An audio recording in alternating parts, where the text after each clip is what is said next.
رب العزت فرماتے ہیں کہ میں اللہ ہوں، میں راضی ہو جاؤں تو برکت دیتا ہوں اور میری برکت کی کوئی انتہا نہیں، اور جب میں خفا ہوتا ہوں تو لعنت بھیجتا ہوں اور میری لعنت اس کی 7ویں اولاد تک پہنچتی ہے۔ نحوست 7 پشتوں تک اس کی نحوست جاتی اگر میں خفا ہو جاؤں تو، اور اگر اللہ راضی ہو جائے سبحان اللہ پھر برکتیں ہو جائیں، پھر برکتیں ہو جائیں۔ حقیقت یہ ہے رزق و عمل کی وسعتیں اس کی کثرت اور فراوانی کی وجہ سے نہیں، عمر کی زیادتی مہینوں اور برسوں کی کثرت کی وجہ سے نہیں، بلکہ رزق و عمر کی کثرت اور وسعت یہ ہے کہ اس میں برکت پیدا ہو جائے۔ لمبی عمر ہے برکت نہیں تو کس کام کی، بہت دولت ہے برکت نہیں تو کس کام کی۔ یوں تو عمر میں مہینے سال بڑھتے چلے گئے، برکت کوئی نہیں۔ یوں تو آمدنی کی بظاہر سلسلے بڑھتے چلے گئے، برکت کوئی نہیں، کس کام کی۔ جس میں بندگی نہیں، اس زندگی سے چوپایوں کی زندگی اچھی ہے۔ انسان کی زندگی تو اسی وقت ہے جب اس کا قلب اور روح زندہ ہو، اور قلب کی زندگی اس وقت ہے جو اپنے خالق اور مالک کو اسے پہچان نصیب ہو جائے۔ ایک ساتھی کہنے لگے کل کہ اب لوگ برکت کو نہیں مانتے، برکت کو نہیں مانتے۔ برکت کیا ہوتی ہے؟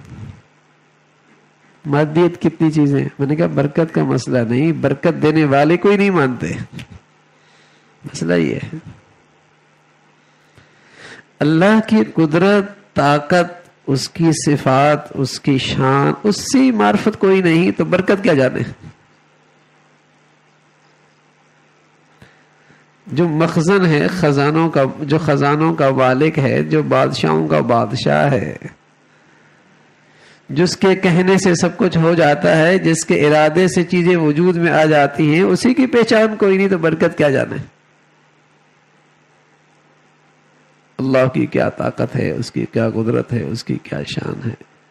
جب وہ اپنے خاطر خالق کی معرفت حاصل کر لے، اس سے محبت کرے اور اسی کی بارگاہ سے رجوع کرے، اس کی چوکٹ پر سر جھکائے، اسی کی یاد سے سکون اور اس کے تقرب سے انس حاصل کرے۔ جس نے یہ زندگی کھو دی اس نے ہر قسم کے خیر و فلاح کھو دی۔ اسے کچھ دنیا مل بھی گئی ہو لیکن اس زندگی کی عوض تو ساری دنیا بھی مل جائے تو ہیچ ہے۔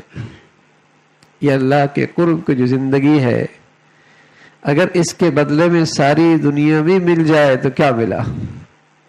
سب ہیچ ہے۔ بندہ جس چیز کو بھی کھو بیٹھے اس کا عوض اور بدل ممکن ہے، لیکن اللہ کو کھو بیٹھنے کا کوئی عوض اور بدل ہے ہی نہیں۔ دنیا میں کوئی چیز بھی نہ ملے اس کا بدلہ ہے، لیکن کسی کو اس دنیا میں اللہ ہی کی معرفت نصیب نہ ہوئی تو اس کا کوئی بدل نہیں۔ یہ وہ گھاٹا ہے کہ کبھی پورا نہیں ہو سکتا۔ اللہ کی جس نعمت میں اللہ کی نافرمانی ہوگی وہ برکت سے خالی ہو جائے گا اور وہ چیز اس کے خلاف حجت بن جائے گی۔ جس چیز سے اللہ کا نام نکل جاتا ہے اس سے برکت چلی جاتی ہے۔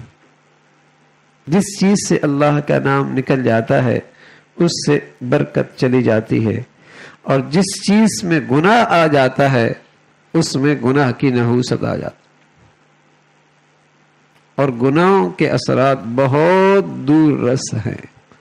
بس اوقات جوانی چڑھتے کے گناہ بڑھاپے میں ستاتے ہیں، اور بس اوقات جوانی کے اور بڑھاپے کے گناہ اولاد کی شکل میں ستاتے ہیں، اور بس اوقات حرام بڑھاپے میں انگارے بن کے تپش دیتا ہے۔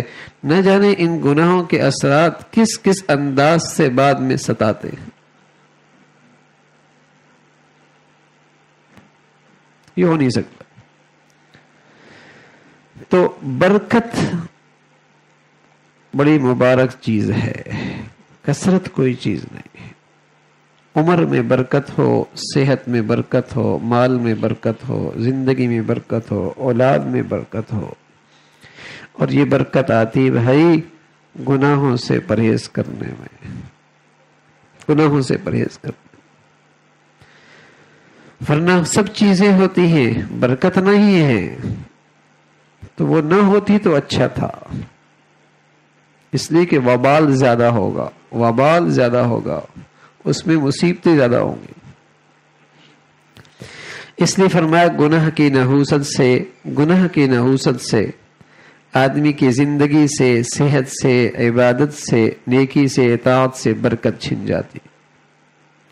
کتنی مرتبہ ایسا ہوتا ہے آدمی نے فیصلہ کیا، نیکی کرنا شروع کر دی، کچھ اعمال شروع کر دیے، پھر کھڑا ہو گیا، پھر چلا، پھر کھڑا ہو گیا. معمولات شروع کیے پھر ہوتی نہیں ہیں، تہجد شروع کیے پھر چھوٹ جاتے ہیں، تلاوت شروع کیے پھر چھوٹ جاتے ہیں، تکبیر اولیٰ کا اہتمام کیا پھر چھوڑ دیا. کیوں ہوا یہ؟ گناہ کی نحوست سے وہ رکاوٹ بن گئی. اللہ رب العزت بھائی ہم سب کو نیکی والی، تقوی والی زندگی نصیب فرما دے. اپنی زندگی کو مبارک بنانا ہے، اپنے اعمال کو مبارک بنانا ہے، اپنی عمر کو مبارک بنانا ہے، اپنی اولاد کو مبارک بنانا ہے تو اللہ نے اس کا ایک ہی نسخہ دیا ہے. لَفَتَحْنَا عَلَيْهِمْ بَرَكَاتٍ مِّنَ السَّمَاءِ وَالْأَرْضِ. زمین و آسمان کی برکتیں ملیں گی کب؟ جب تمہارے اندر تقوی اور پرہیزگاری ہوگی. لَفَتَحْنَا عَلَيْهِمْ بَرَكَاتٍ مِّنَ السَّمَاءِ وَالْأَرْضِ. زمین و آسمان کی برکتیں تمہیں ملیں گی جب تمہارے اندر تقوی اور پرہیزگاری ہو. تو زندگی مبارک ہو جائے، زندگی مبارک ہو جائے اس کے لیے تقوی ہے. اللہ ہم سب کے لیے تقوی حاصل کرنا آسان فرما دے.